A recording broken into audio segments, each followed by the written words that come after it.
Hello. Thanks for listening to another episode of 15 Minutes with Fuzz. I'm glad you came back. But if it is your first time listening, thank you. My name is Fuzz Martin. Back in 2001, September of 2001 specifically, I was a 23-year-old radio personality working on 92.5 WBWI at the time in West Bend. I was working for Mike Elliott. I was doing an afternoon show. I'd eventually take over the morning show and program director position after Mike retired. I miss him, by the way, RIP.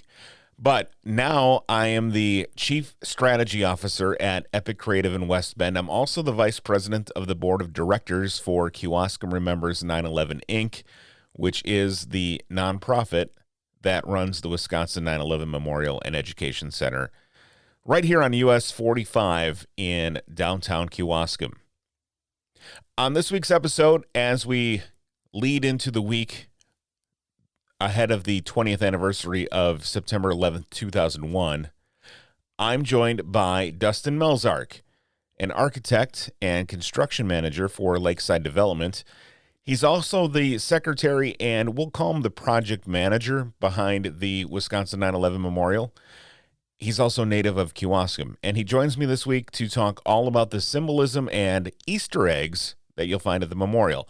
There's a lot more to the Wisconsin 9/11 Memorial than you'd think. If you're listening to this prior to September 11th, we invite you to join us on Saturday, September 11th at 10 a.m. at the memorial. We're going to pay tribute to fire, police, and first responders as we commemorate the 20th anniversary of the attacks on our nation.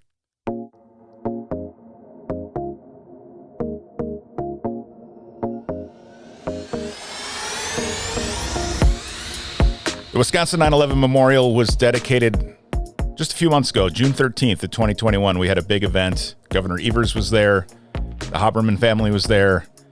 And Dustin, you were there. And as part of this, I learned a lot. Actually, I've been involved with this now for more than 2 years. And there were some things I didn't know about the design of the memorial. And your speech really laid out a lot of the symbolism that I wasn't even aware of until that event.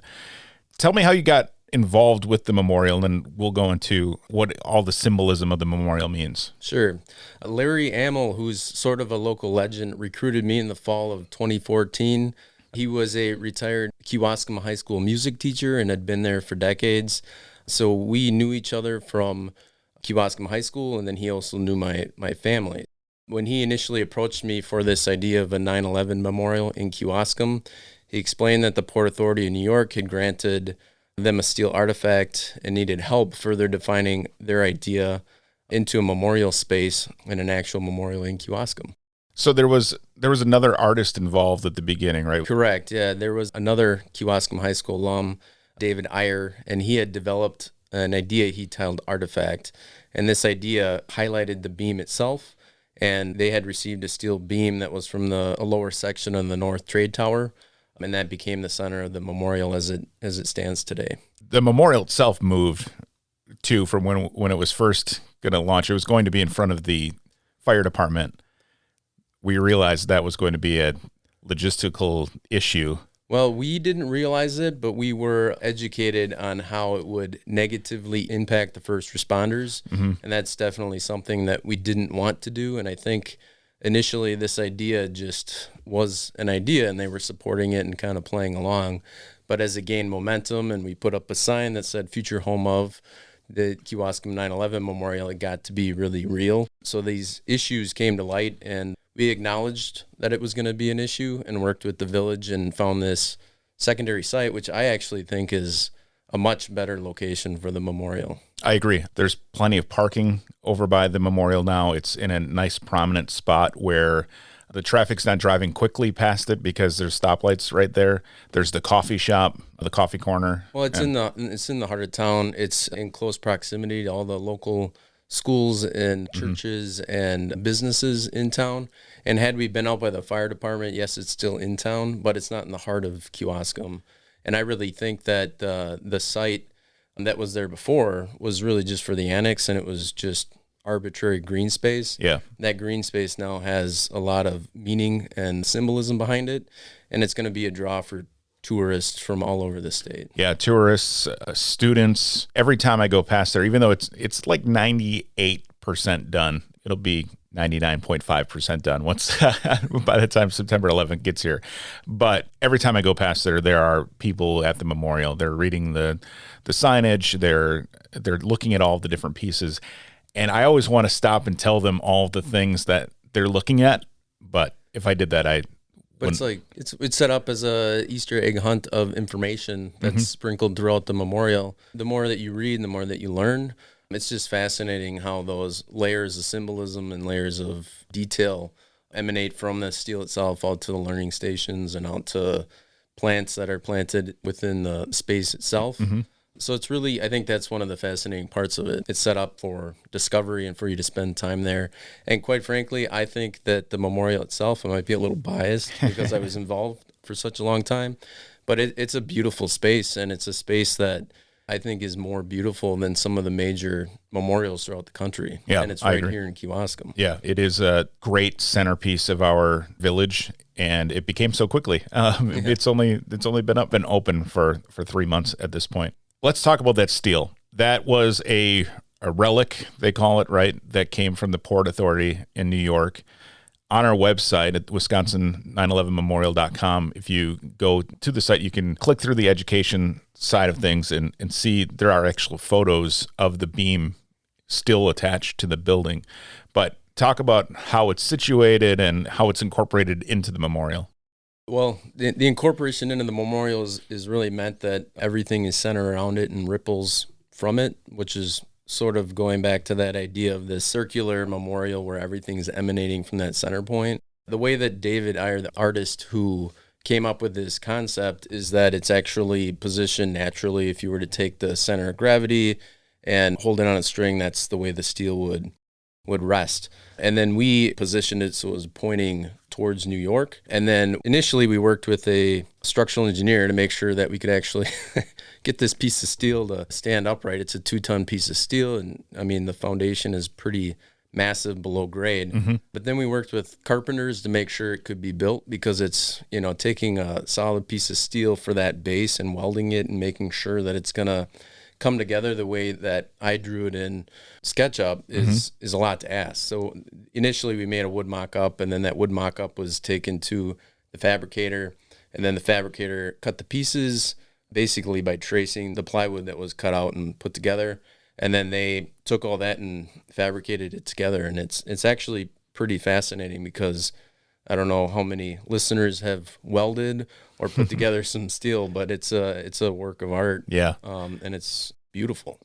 It really is. And again, if you go to the website, go to the symbolism of the memorial page, you can see photos of the base being installed and how deep that footing is, and then also getting that support structure put together and fabricated. Initially, we had talked about welding the steel to the new column, but the fabricators wanted to do a bolting pattern instead.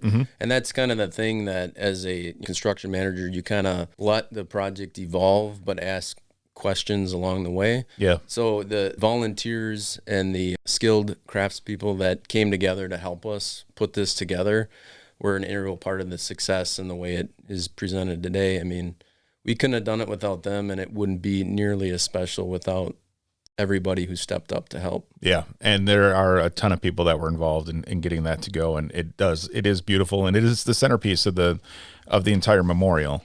I mean, I had a spot in my speech when I talked about that there were over, I think it was 1,100 unique donors to the project. And that would even be bigger than that with all the in-kind support that we received along the way. Yeah. Like I said, we couldn't have done it without everybody's help. Yeah, certainly. I do want to just take a sidestep and say Jerry Gosa was a huge help, and Larry Amel, of course, as well, and both have passed.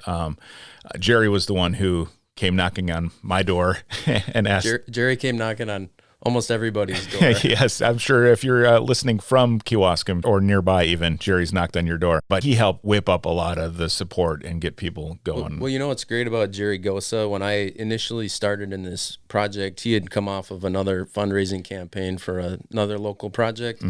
And Jerry's attitude was that if I'm not willing to do it, knock on doors, talk to people, spend the time, then I shouldn't be involved in this. Yeah. So, taking his lead, I'm not one that's really going to knock on doors, but, I spent countless hours trying to make sure everything was going to come together and took phone calls. And you wouldn't even realize how many phone calls we had about the paint finish on that lower piece.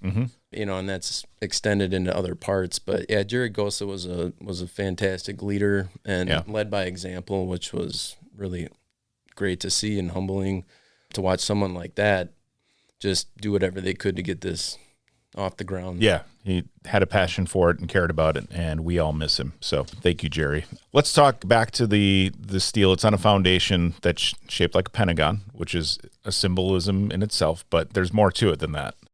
Well, it starts with the steel and that extends down to this pentagon shape. That pentagon, each point of the pentagon points to a different, what we call learning stations throughout the memorial, because this is meant to be an educational center.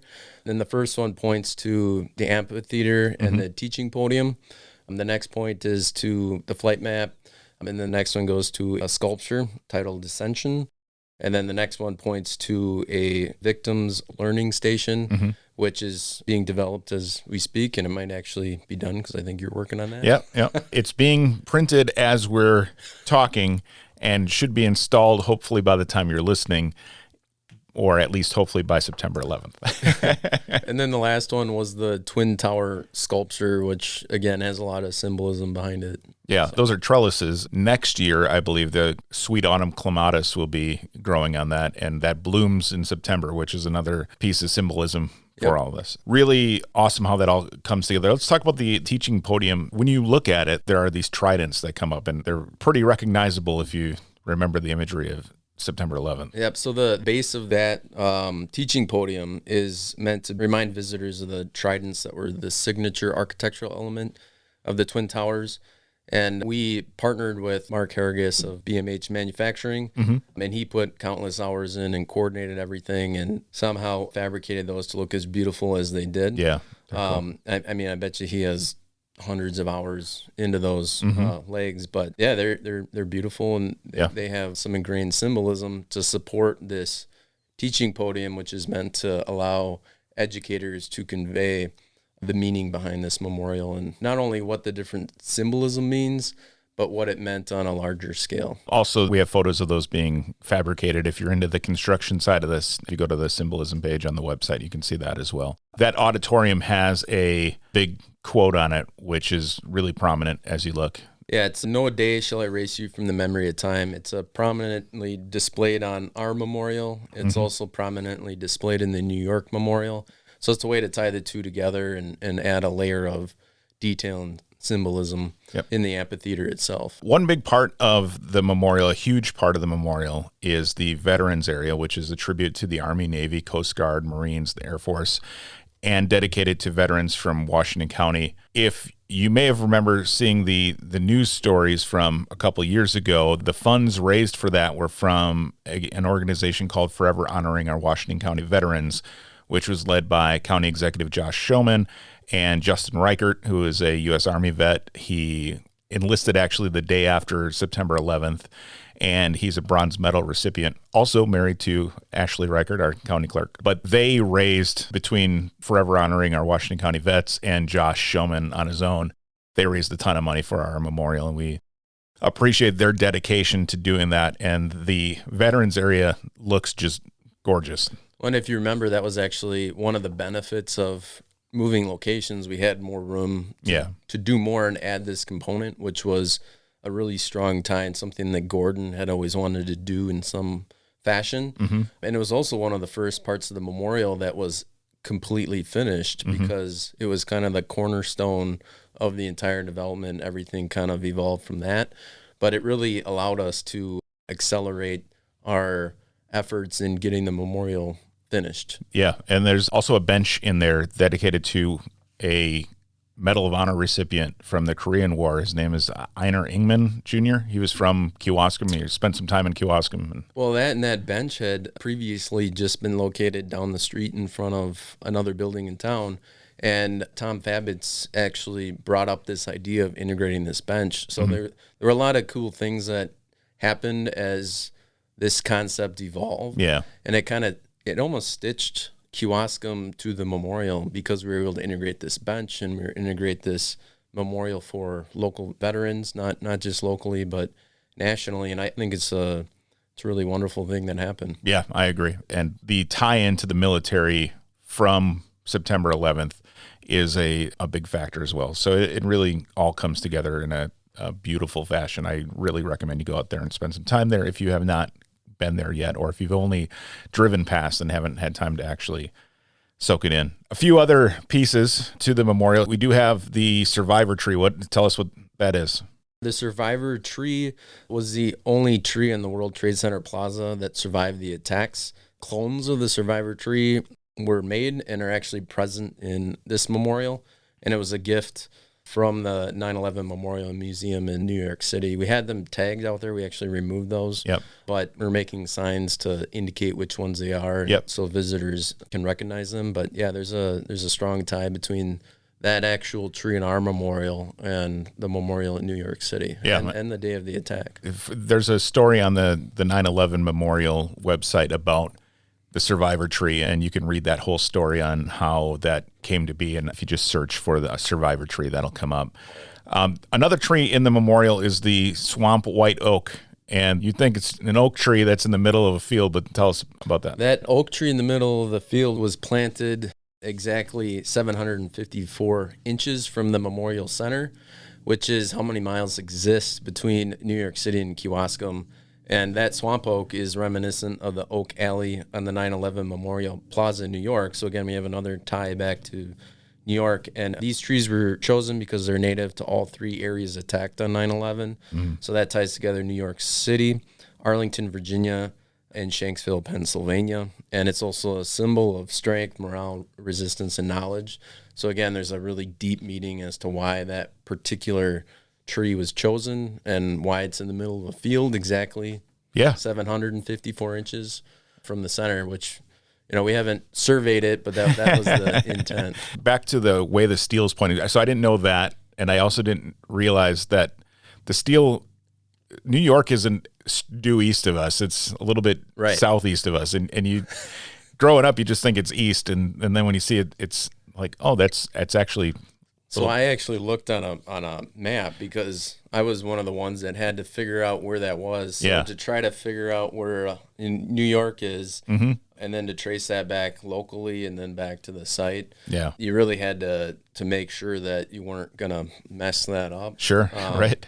But yeah, that's the intent, is that it points back to New York. And people have thought that it stands for other things, but really it's just resting on its neutral axis, positioned towards New York, and it's meant to look dynamic. There were other concepts thrown around, like just having it flat, but in my opinion, just the way it's resting on the site, it's a focal point. Yep. And that's the point, is that everything emanates from this steel. Yeah, and it's pointing up toward the sky. And I think there's a lot of different pieces and you can even draw your own symbolism out of it. I think one of the great things with the memorial is you can go there and just feel all of these different pieces and what they mean to you and what they meant to you on the day that 9/11 happened and the days following. And I'm glad to be a part of it. I'm glad you were a part of this. I'm looking forward to the future of the memorial itself.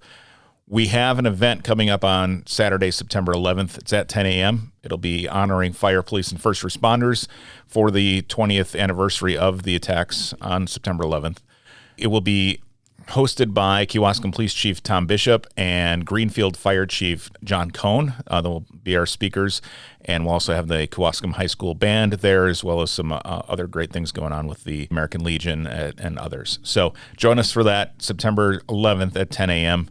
Also, we just launched educational resources. We have age-appropriate lesson plan ideas for 3rd through 5th graders, 6th through 8th, and 9th through 12th grades that teachers can use in their classrooms, or they can modify them. They all adhere to state standards. Again, they're age-appropriate, and they're focused on Wisconsin, too, so how September 11th ties into Wisconsin. There's also an activity guide for field trips, other educational resources. And if you want to help, we still have bricks available, right? Yeah, we do. And we have a system in place to pull the blank ones and put in the new ones that we are able to sell. So I would encourage everyone to go to the website, buy a brick. At this point, we're really focused on maintaining the memorial into the future perpetually, and we still need a lot of help with that. So any help we can get is greatly appreciated. Yeah, we're still raising funds for maintenance, for educational seminars, for promoting education and making sure that future generations never forget. And that's why we're here and we're doing this. And Dustin, I appreciate you coming on the show. Thank you very much. And this is a big feat. It took a lot of hard work by a lot of people, and you were and still are very involved, and we appreciate your support. Yeah, thank you, Fuzz.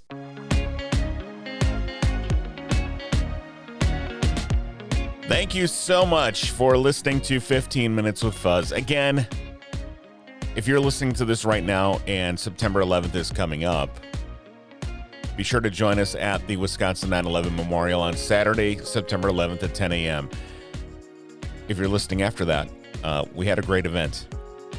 I'm guessing, because we put a lot of work into it. If you like this show, 15 Minutes with Fuzz, be sure to subscribe on Apple Podcasts, Spotify, or Google Podcasts. Connect with the show on Facebook, Instagram, and Twitter at 15 with Fuzz, or visit 15withfuzz.com. Again, thanks so much for listening, and we will talk to you again next Monday as we explore some of the great things going on in West Bend with Jay Shambo, the city administrator. That's on the next episode of 15 Minutes with Fuzz.